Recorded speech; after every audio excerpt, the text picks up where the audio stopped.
Hasi barriro zelan 14 urtegaz hasi zinen, zare ginen. Guraikia navegantia zan, da nik ez dut ezagutu sekula, zare inik etxien. Baina nire nebiak vapor bat hartu ben, jakon izena bila delekeitio. Orduan, orduan gaztia pebiarri nazten zidile zari, hasi nintzen ikasten zare inen. 14 urte hasi nintzen lehenko bidar ikasten.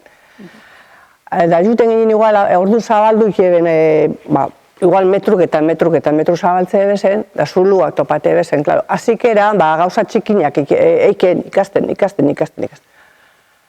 Lehen ezaguntzuten moruan, erropari pesekoagun izebe, da bari moilan, ikega ikusen, periodiku kipini, atzin daurrian, da alantxerik azinitzen, geldika. Gero, eskondu nintzen, marinero bateaz, da vapor bat hartu genduan, da ni segidune ban, barrido, 3 meukia itxi segidune ban, deiteko, da zare ginen.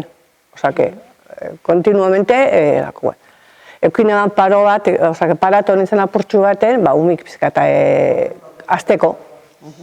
Baina orduan gero, klaro, deitxuztan orduan jefeiken zanak, barrio juteko biherrera, da joan nintzen atzera barrido, horrantxe ontxarte. Gero geldiku zidan, geldika dana jundiraz jubilaten iken, porque gazte hiljakuz bebai bi, zarein bi nahiko gazte hiljakuzen, da baleu bakarri gelditu naiz.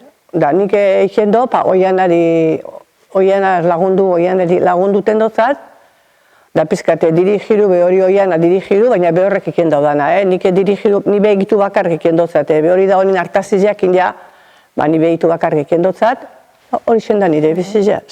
Urtian hilebetero iken dugu bakarrik ametxen. Gero beste urtian, ni ez naiz bajatzen, baina berak iken dau, lehen izan da benboruan, ondarrura juten da, hori zendan nire bizizia.